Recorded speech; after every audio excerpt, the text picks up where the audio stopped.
Conservative new media viewers, Jeremy Lin fans around the world, what's up? It's me, PFA, Paul F. Villarreal, the NBA expert, and we're here to discuss, after I got a night of sleep, sorry about that, the Brooklyn Nets 130-101 defeat last night to the San Antonio Spurs in San Antonio, Texas.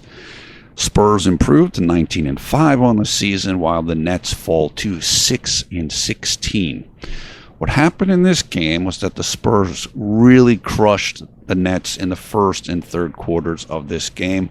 Those were the deciding factors. Nets outscored by 15 points in the first quarter and outscored by 18 points in the third quarter. That's 33 points of a deficit right there, and that's pretty close to what the final margin of this game was.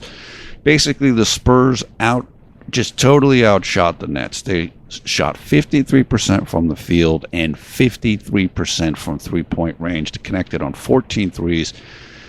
Basically, Brooklyn didn't defend the three-point line well enough. That was the main problem in this game, and truthfully, they didn't defend perfectly overall.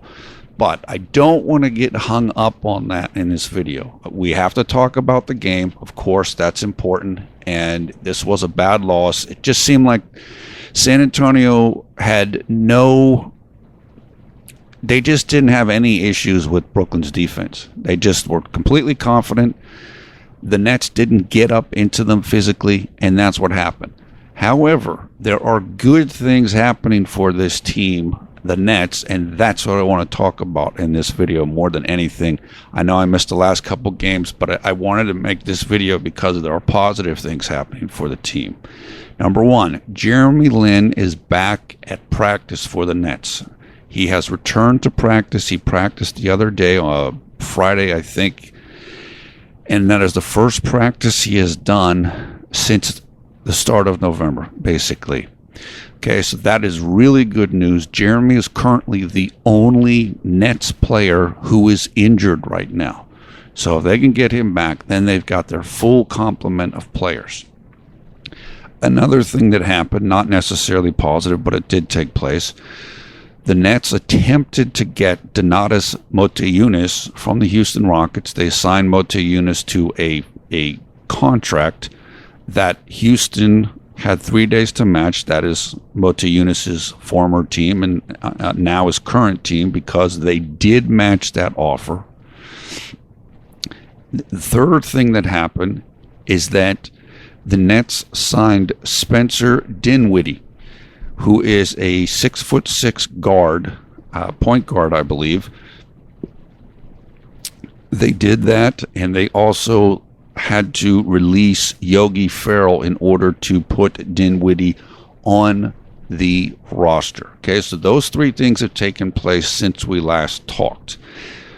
Here's what's good about that. Obviously, we know what's good with Jeremy. It's too bad that we didn't get Motiejunas. What the Nets are starting to do now, and you can see it in the rotations that they're using, you can see it in the substitutions patterns that they're making. They're starting to phase out some of the older players, and they're starting to go more with the younger players. So Luis Scola is playing less. My guess is that when Jeremy comes back to the team, Randy Foye, who's 33 or 34 years old, he's probably going to play less. So this team is actually changing and improving, even though they've continued to struggle in winning games. That's exciting, because I really believe things are going to start turning around for the Nets. And of course, it's going to help a tremendous amount when Jeremy returns in order to make that turnaround all the way. And we just hope that Jeremy can stay healthy for the rest of the season. I also want to say two other things quickly, and then I want to analyze more about the Nets and how they're changing. I told you guys that I have been able to watch the Nets games this season without being blacked out of League Pass, which I was blacked out last year from Philadelphia games, New York Knicks games, and Brooklyn Nets games. Well, that's over. I am now back to being blocked from all three of those teams again. The NBA made their adjustments, and I'm off the grid again. But I'm still being able to watch the games. So hopefully that will continue, and then I can keep making videos. The other thing I wanted to say is that I will be out of the mix probably for about 10 days coming up, just doing holiday stuff and visiting with family and that type of thing, and I will not be making videos during that period of time. My guess is that's going to be somewhere between like December 20th and, I don't know, January 2nd, something like that. So for around those 2 weeks, I won't be making videos. I don't know exactly which games that correlates to because I don't have the schedule in front of me right now, but we will be picking things up after them, as I've done a couple times this season. I've had to miss some games just because I'm busy and come back, but just keep coming back. We will be here, and I'm hoping that once I'm back after that holiday break, I'm hoping to do and cover and make videos about the majority of the games remaining this season. So we're going to be coming back and hoping to stick around there. But for the next week or so, I want to do games and videos, and then we'll take that break, and then we'll pick it up there, and hopefully we'll just be able to continue doing the videos from there and as we go towards until the end of the season. So the lineups that were used last night, the starting lineup: Whitehead, Kilpatrick, Bogdanovich, Booker, Lopez. So they have taken, when Rondae Hollis-Jefferson got hurt, when he hurt his ankle, he has now been moved to the second unit. And starting for him has been Sean Kilpatrick. What does that do? That gives you more offense and more explosiveness on offense in your starting unit. I think that's a good idea by the Nets. It's not a diss of Rondae Hollis-Jefferson. It's, if anything, it's a promotion and a kind of pumping up of Sean Kilpatrick, because he's worked so hard and he has been such a great performer this year for the Nets. I think it's more reward for Sean than it is a demotion for Rondae. And I like that move. I think that's a good move. I thought earlier in the season, I thought Randy Foye was going to start. I wasn't sure that Rondae Hollis-Jefferson was going to stick in the starting unit, but I thought Randy Foye was going to replace him. Instead, Sean Kilpatrick has replaced him, at least for now, and I think it's a good thing. I think it's something that can work. Now, the second unit right now, with Jeremy out, is Randy Foye, Karis LeVert, Joe Harris, Rondae Hollis-Jefferson, and last night they went to Anthony Bennett as the backup center. Now that's partly, or it might be all, because Justin Hamilton, who has been backing up Brook Lopez, he was out with a migraine headache. So I should say he and Jeremy are the only two who aren't completely healthy right now, or they didn't play last night. I like this, and my guess is that, again, when Jeremy comes back, my guess is Jeremy returns to the starting lineup, and then Isaiah Whitehead becomes the point guard for the second unit. That would bump Randy Foye basically into the third unit. So then your second unit would be Whitehead, LeVert, Harris, Hollis-Jefferson, and either Anthony Bennett or Justin Hamilton. Now, Justin Hamilton is a good player. He's a 7-foot guy who can shoot the three-point shot.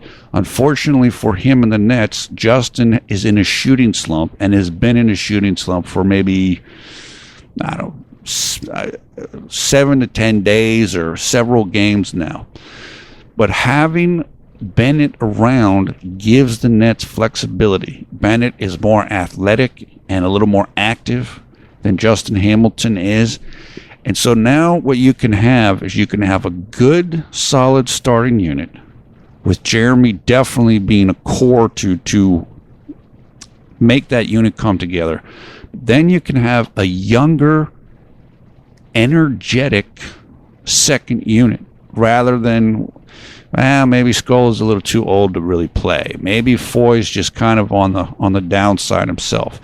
If you have Whitehead is developing well. I mean, he's a rookie, and it's very difficult for rookies, point guards in the league. But he's coming along nicely. He had a very good game, not against the Spurs, but the game previous to that. That was his best game of the season. Whitehead, LeVert looks fantastic. He's tall, he's long, he's quick, he's athletic. What the Nets need is they need more athletes. They need more athletic talent, and LeVert brings that. Joe Harris is having a very good year. As we said, he's not the most athletic guy in the world, but he's tough, he's physical, he can really shoot the ball, and he's having a nice season. Then you have Rondé Hollis-Jefferson as backup power forward. So what you're doing there is you're going small. Basically, Nets playing small ball. And then Anthony Bennett or Justin Hamilton at center. So really, then if you have Whitehead and Bennett as your backup point guard and center, then you have Luis Scola and Randy Foye as your 11th and 12th men. That gives Coach Atkinson even more flexibility. At the beginning of the season or the preseason, Coach Atkinson was talking about playing 11 guys. Now you can actually do that and do it with some quality. Luis Scola might not be great as your 5th man or as your 8th man, but he's not bad as your 12th man, because then the talent's a little thinner and you're playing against a lot of times lesser talent yourself. Randy Foye isn't bad as your 11th man. This type of thing. This gives the team multiple looks. They can match up better with other teams' talent. They can run the floor better. They can jump with some of the young athletes in the league. I'm really excited about this. When I looked at the Nets before the Nets game yesterday against the Spurs, the Nets were 5 games out of the playoffs. So they were 5 games behind Detroit or whoever it was that's the 8th seed. This isn't over yet. I know things have looked bleak and people have been down about this season, and it has been really difficult if you're a Jeremy Lin fan because he's missed so many games, almost 20 games. But things can start to turn around. Now, unfortunately, the next game is going to be difficult against Houston. We'll talk about that. But if the Nets can just steer through a little bit more, get Jeremy back on the court, get Justin Hamilton back on the court. And actually, I should have said Justin Hamilton is your 13th man on the team, or he's one of 3 players on the 3rd string, along with Foye and Scola, in my own mind. I'm not talking for Coach Atkinson. This is how I see the depth chart. Who can really play for you? Who can come in and play 10 minutes for you and do something productive? But the Nets are really in a position now where they can start to turn things around. If we can get Jeremy back, say in the next week or so. Now, remember, we know Jeremy's not going to be himself for a while. It's going to take time to build up, get his shooting touch back, get his conditioning back. That's also the case for Caris LeVert, who is just getting his own conditioning back because he's been out with injury. This team isn't finished yet. They can make a run. They can make a push. And I'm not going to sit here and tell you they have the talent of a Golden State Warriors or anything, because they don't. They have some talent. They have a group of guys that can make some things happen, and they've got a second unit with some really solid athletes who can get some things done.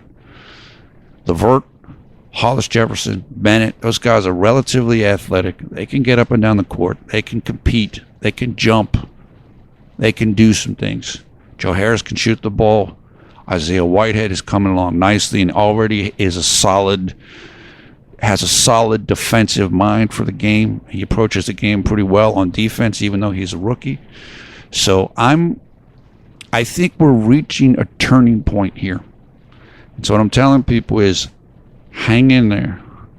It seems like it's all falling apart, and the Nets are so bad, and Jeremy's been out so long, and it's all gloom and doom. But that is not the case.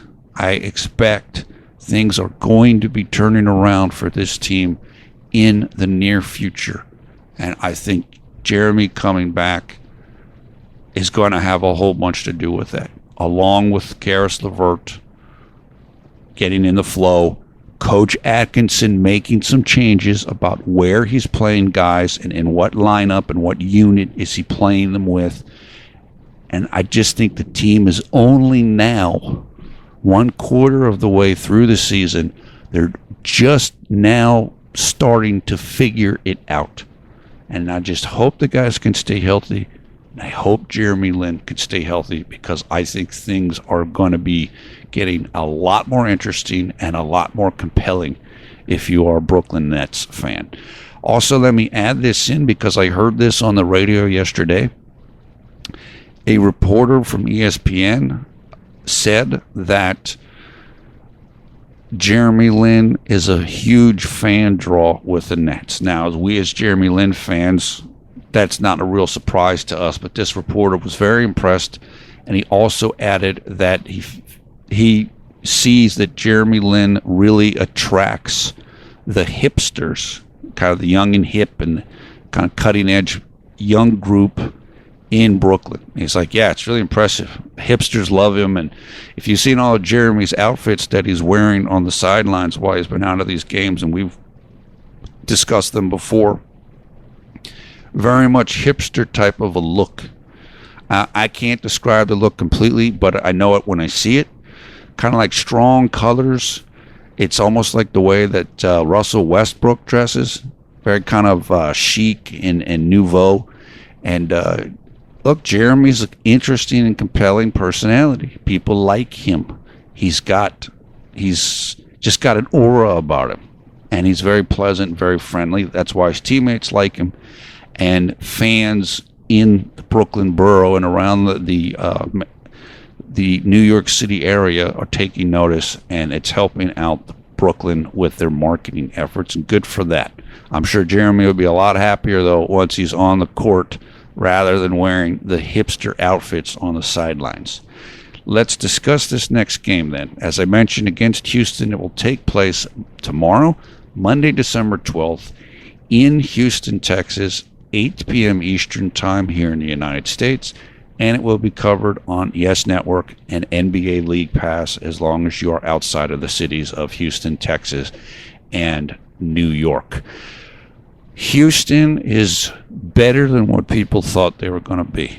They're good. It's a typical Mike D'Antoni team, if you're familiar with Mike D'Antoni teams, and many of you being Jeremy Lin fans are. Although it's different than what Mike did when he was with the Knicks. When Mike was with the Knicks, they actually played pretty darn good defense. Real good, actually. That's not typical Mike D'Antoni. Mike D'Antoni typically has great offensive teams and not as good defensive teams. And that's what the Houston Rockets are.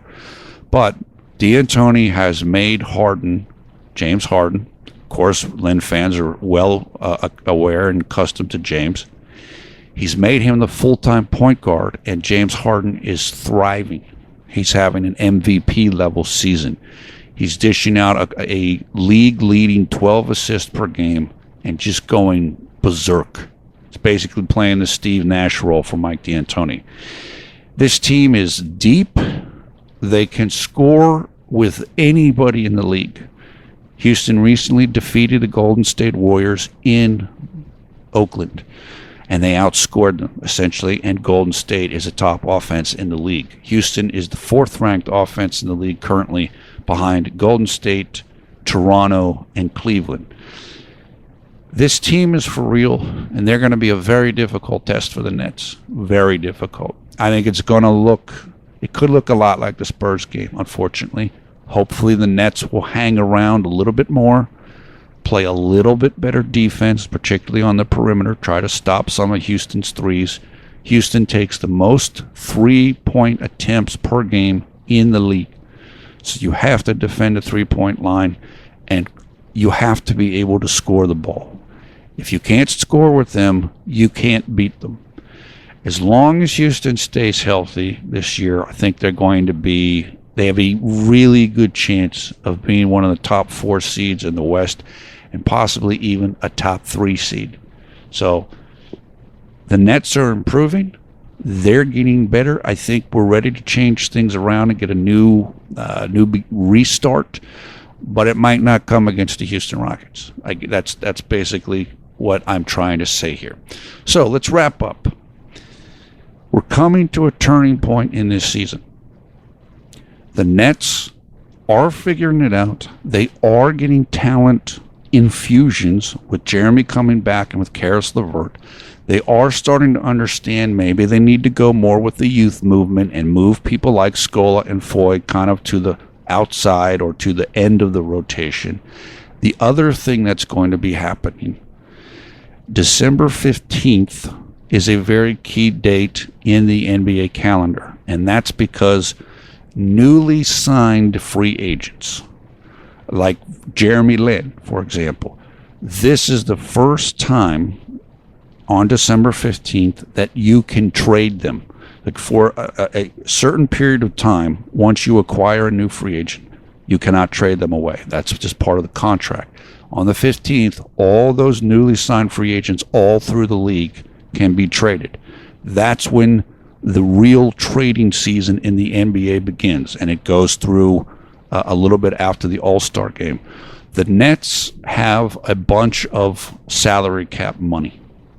They also are below the minimum threshold in salary cap. Like you have to have a certain amount of money allocated to players, and the Nets are below that.